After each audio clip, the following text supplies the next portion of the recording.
Eh bien, c'est bien que vous soyez avec nous, puisque c'est l'histoire du club, un peu plus de 16h30 sur LCI, avec Laura Pouget, bien évidemment. Et alors, aujourd'hui, Laura, vous allez nous raconter l'histoire d'un dessin animé en Russie. D'un nouveau dessin animé, oui, en Russie. Vous allez voir apparaître un petit visuel, il ne va pas tarder. Et je vais vous demander si vous reconnaissez les personnages que vous voyez s'afficher. Ah, j'adore les jeux. On y va ? Visuel, c'est un petit jeu, voilà. Regardez, est-ce que vous les reconnaissez ? Alors, Vladimir Poutine, Donald Trump, Emmanuel Macron, je pense. Une voiture, Elon Musk. Bravo. Erdogan. Oui. Et Kim Jong-un. Facile. Très bien, sans faute. Hein, très bien. Bravo, donc 6 points. Bravo. Félicitations, je mets ça à votre actif. Tous en version enfant, vous avez remarqué. Alors notez le sens du détail. Certains personnages portent des accessoires qui sont autant d'indices supplémentaires qui vous ont peut-être permis de tous les reconnaître. La tenue de judo pour Poutine, la petite Tesla, vous l'avez dit, pour Elon Musk, la fusée pour Kim, sans oublier un peu plus caché le fond très parisien derrière Emmanuel Macron, vous voyez, et très très doré derrière Donald Trump. Ah bah bien sûr, faut le remarquer. Couleur préférée, Dans cette bande-annonce, parce que c'est une bande-annonce qui a été diffusée pour l'instant, tous participent à un appel de groupe et reçoivent une invitation de la part du président turc. Je vous propose d'écouter leur conversation. Почему звонок в Яндекс.Телемост? Потому что ваш скайп помер. Вот так.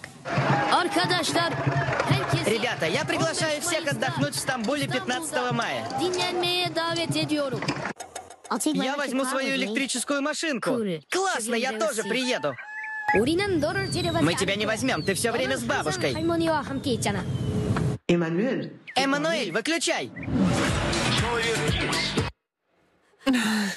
C'est pas toujours très fin. C'est pas très fin. Non. C'est clairement pas très fin, mais ça ne pouvait pas l'être. Ça ne pouvait pas l'être, puisque ce dessin animé est une production de Vladimir Soloviev.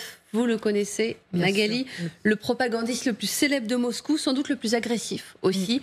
Il officie sur la chaîne d'État Rossiya One et passe pour plus belliciste que Vladimir Poutine, c'est dire. Extrait de quelques-unes de ses interventions pour le situer auprès de ceux qui auraient un peu oublié. Macron est un crétin phénoménal. Il a tout simplement perdu la tête.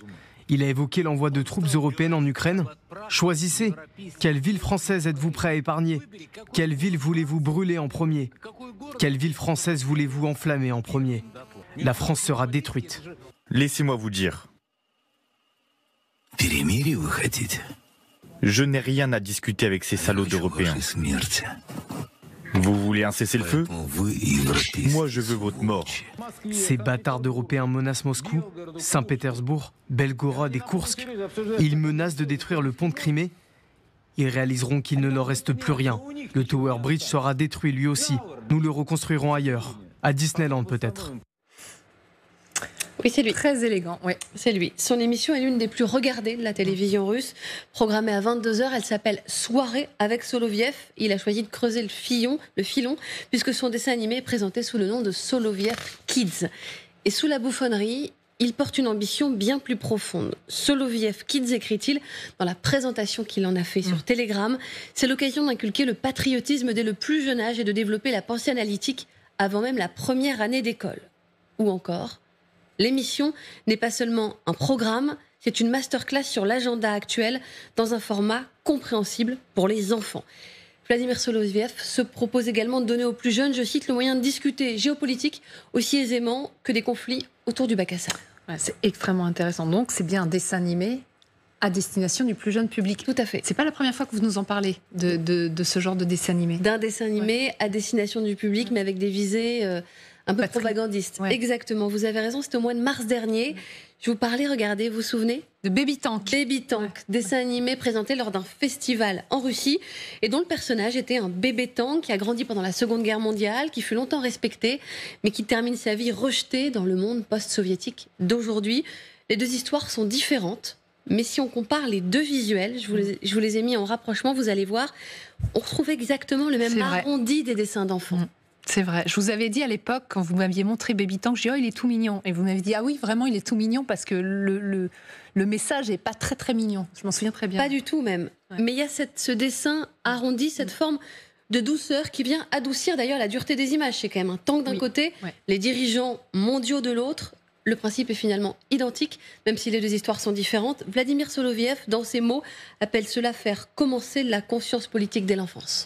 La conscience politique dès l'enfance, dès le plus jeune âge. Merci beaucoup, Laura. On va partir en Russie dans un instant, mais Marianne Kotonov nous a rejoint notre service international, puisque Marianne, vous allez régulièrement en Ukraine. Et vous nous disiez tout à l'heure, quand on préparait l'émission, mais moi je l'ai déjà vu ça. Oui, en fait, les Ukrainiens ont fait, alors pas la même chose, parce que l'objectif n'est pas du tout le même, mais ont fait également un dessin animé à destination des plus jeunes et avaient repris, eux, en fait, des dessins animés préexistants, genre Peppa Pig, je pense que si vous avez des enfants, vous connaissez, aussi Peppa Pig d'ailleurs, je pense.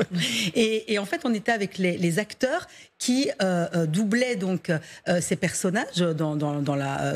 c'était leur job, hein, d'ailleurs, même les dessins animés courants. Et là, ils avaient fait une version où ils expliquaient aux plus jeunes ce qui était en train de se passer en Ukraine avec l'invasion russe, pourquoi il y avait des bombardements et ce à quoi il fallait s'attendre. Mais là, c'est encore une autre dimension. C'est une autre dimension. C'était vraiment dans un but plus pédagogique, parce que bon, là, on voit bien, c'est de la propagande pure, mais là, Vladimir Poutine s'adresse vraiment aux très jeunes, mais sinon, l'éducation, c'est déjà quelque chose qu'il a pris sous son aile, hein, parce que déjà en 2023, les manuels d'histoire russes ont été modifiés, hein, avec une autre vision de l'annexion de la Crimée, avec l'opération spéciale, donc, c'est-à-dire que enseigner aux enfants ce qui s'est passé et qu'en fait l'agresseur, eh bien, ce sont les Ukrainiens et que c'est une légitime défense pour la Russie. Donc voilà, c'est du révisionnisme. Et puis là, en 2024, il y a 2 nouveaux cours, hein, qui sont au programme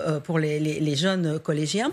C'est un cours sur les valeurs familiales. Alors inutile de vous dire que les valeurs familiales sont bien sûr opposées aux valeurs occidentales qui sont complètement dépravées. Et puis, alors là, c'est plus surprenant, un cours de drone. Voilà, pour apprendre à piloter des drones, pour apprendre... c'est l'arme vraiment de demain. Oui, effectivement. Et en fait, tout ça, c'est pour faire des hommes, des jeunes hommes qui seront prêts à mourir pour la mère patrie. Sans doute. Sergueï Parkhomenko est également en direct avec nous. Bonjour, journaliste russe indépendant. Effectivement, on se disait que ça allait très loin de faire commencer la conscience politique dès l'enfance, dit Vladimir Soloviev. Est-ce qu'on peut aller jusqu'à parler d'embrigadement de la jeunesse, d'après vous ? Écoutez, d'abord, je dois dire que je suis très étonné par cette discussion que j'entends maintenant chez vous sur l'antenne de LCI, parce que, d'abord, cette émission n'est pas du tout destinée aux enfants. Elle ne peut pas être destinée aux enfants s'il est produit à la télé très tard le soir quand les enfants dorment. Non. C'est l'émission c'est l'émission de Vladimir... Non, pardonnez-moi. On rappelait l'émission de Vladimir Soloviev qui est diffusée à 22h.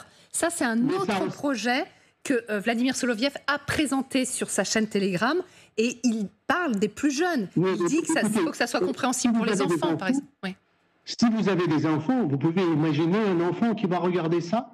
Les enfants russes, ils sont comme les autres enfants. Ils regardent ça, les blagues sur Macron et sa grande-mère. Ils ne savent pas qui est Macron.